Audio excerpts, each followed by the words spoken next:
People have always tried to cheat the system and get an advantage over others by any means. It's been like that for ages, and it still is. Therefore, first examples of cheating appeared shortly after the introduction of first video games. There are two kinds of cheats. The first one is cheat codes that are added to a game by developers, like famous IDDQD and IDKFA in Doom. They are used for debugging purposes by developers and are usually not documented. However, curious minds discover these codes, and there you are, immortal, going through walls and having infinite ammo. Basically, cheats like that are harmless. They can be seen only in single-player games. Multiplayer ones don't have them. Another kind of cheating is using a game's vulnerabilities to change its parameters. In other words, it's hacking. These cheats are causing serious harm to online games as they give the cheater a significant advantage over honest players.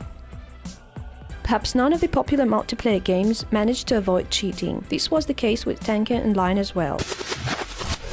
There are two famous codes, @scree and @score. These are debug codes that are used on the test server only.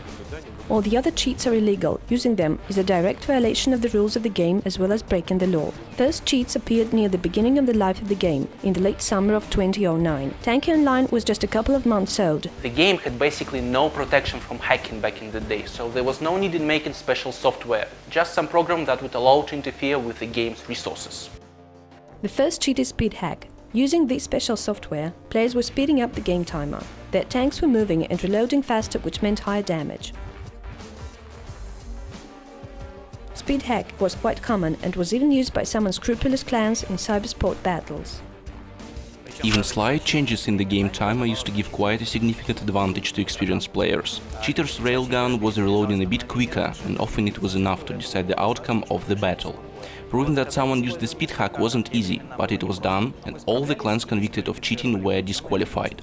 The fight against speed hack lasted several months. Cheaters managed to bypass first protection methods, but in the end, a series of checks was introduced that allowed to defeat this cheat completely. The next major thing was substituting resources of maps. A bit of manipulations, and there you are playing on a slightly different map. For example, silence was a level below. For everyone else, it looked as if the player is under the ground. So, the hacker was able to capture flags and shoot others, but players couldn't get him. For the actual cheaters, substituted maps didn't look too good as they were clumsy and poorly made. Maps were modified in different ways, removing walls, digging tunnels under buildings that were used for stealing enemy's flag, or simply lowering the whole map one level below. This was the first serious epidemic of cheating in the game. Servers were filled with dishonest players. However, the possibility of substituting resources of maps was closed rather quickly. First cheats were easy to implement. Speed hack and substituting resources of maps didn't require any effort from a user. When these gaps were closed, it came to the protocol. At that time it wasn't encrypted and wasn't that difficult to understand in case a cheater had special software. Cheaters were simply substituting commands that the client would send to the server. Malefactor could just say, "I shot and hit the tank," or "I captured the flag and instantly took it to my base." The server just agreed. At the same time, the substitution of resources returned. However, now cheaters substituted not maps resources but certain libraries that contained parameters of hulls and turrets. One of the most popular things was increasing Firebird's firing angle up to 360 degrees and its range to 1000 meters. Everyone who was in the direct line of sight of the cheater was destroyed. What's interesting is that damage has always been calculated on the server, so cheaters were unable to change this parameter. The same thing was done to Izida. Cheaters loved to change the size of drop boxes. A gold box could have been made the size of an entire map and the cheater easily caught it. The same effect was achieved by increasing the size of a tank. It occupied the whole map and got all the bonuses. Simple players were unable to see these things. Drop boxes were just disappearing before touching the ground. Hacking protocols and substituting libraries were unpleasant things, but in terms of popularity and harm caused to the game, they were inferior to the previous speed hack and substituting resources of maps. Moreover, they were dealt with relatively quickly. Life of moderators wasn't easy during the epidemics of cheating. They were required to quickly react to players' complaints in chat. There was no out command back in the day. Enter battles and record videos or simply take screenshots to punish a violator. At the same time, they dealt with offenses about cheaters, developers and assistants. Before the spectator mode was introduced, moderators had to have many accounts of different ranks to be able to enter various battles, collect proof and punish a violator. With the spec, the whole procedure became several times easier. Now we were able to instantly enter any battle and collect the necessary proof.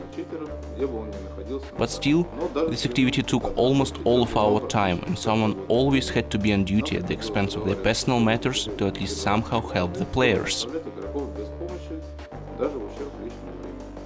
The real disaster happened in the late winter, early spring of 2012. It was a real epidemic. By that time, all the easy ways to cheat the game were closed. Making an actually working cheat required some serious technical knowledge. This is where professional hackers stepped in. They were inventing cheats, selling them, and getting decent income. They started to interfere in the internal memory. This is actually the most common way of hacking a game and potentially gives full control over everything that happens on the client. The first cheat of that period was the teleport. With it, you could instantly collect all the drop boxes or capture a flag in no time. The procedure was simple. A cheater programmed a number of points and then instantly moved to any of them by pressing a hotkey. Mega Kill, also known as Frying Pan, appeared at the same time. All the tanks in the map would forcefully move to the same spot and the cheater just shot them or burned using Firebird. For the rest of the players, it looked completely normal. They were driving and shooting, but their health was decreasing for no reason. Mega Kill was then changed. Cheater moved all the tanks onto the map and easily destroyed them there. However, this one was less effective than the previous cheats. Another interesting cheat. Hackers figured out that the turret is immaterial and it's useless to shoot it. They used to leave the hull in some safe place, disconnected the turret, and were flying all over the map. The only gun that could kill a cheater like that was Shaft, the only turret which dealt damage according to the visual geometry, but only in the sniping mode.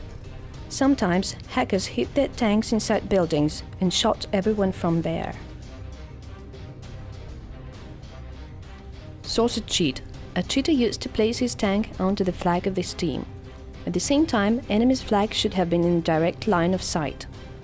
The tank used to stretch out in length up to the enemy's base and get the flag in no time.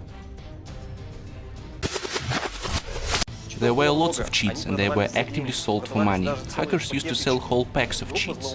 Another way of using them was power leveling. Cheaters were making recruit accounts marshals in a matter of seconds and sold these accounts in huge quantities. We managed to handle this trade by starting to block users with abnormal deviations in the statistics. For example, marshal accounts that were registered just a few days ago, as it was impossible to get such a rank in such a short time without cheating. Another example is players of high ranks with none or very few kills. Statistics is a stubborn thing, and blocking accounts based on these grounds was incredibly safe and faultless. It failed just once. One player had a marshal account called Pacifist with only one kill. Of course we blocked it, but then we found out that the guy wasn't a cheater. He earned his rank basically without killing, just by capturing flags and healing his teammates. The epidemic of cheating was growing faster and faster. By the spring of 2012, it has grown to such an extent that threatened the very existence of the game. All the indicators were falling lower and lower every day.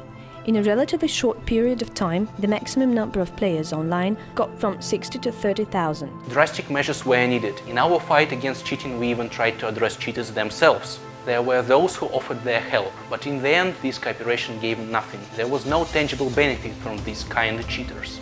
Server physics could have been the way out. It meant complete simulation of all the processes on the server. It would be the silver bullet, almost complete protection against all cheats. Alexey Husainov, together with Mikhail Fominych, Alexey Kvirin and Pavel Ponomarev, started implementing the project and completed it fairly quickly. However, numerous experiments showed that full simulation of physics on the server is impossible. That's why now it doesn't work at full. This was an important milestone. If at first we were fighting against specific cheats, after the change we started to close vulnerabilities.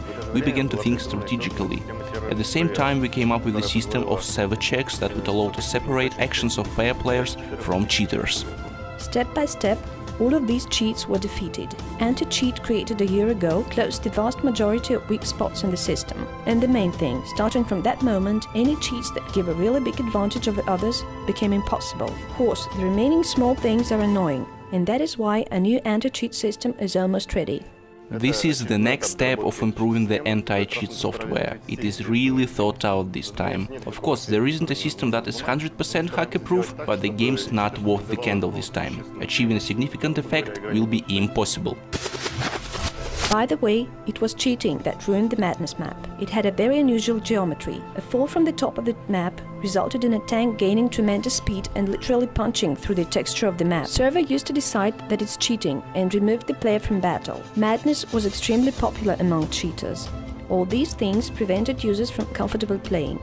That is why it was decided to remove the map. Currently, game designers are thinking about how to refine and modify Madness. Actually, the configuration of Madness is its main advantage and disadvantage at the same time. We can't leave it so high with so many holes in the ground as it caused all the problems. But even slight modifications will change the spirit of Madness, and it really matters. We are trying to solve this issue, to make the map function properly and remain 100% playable.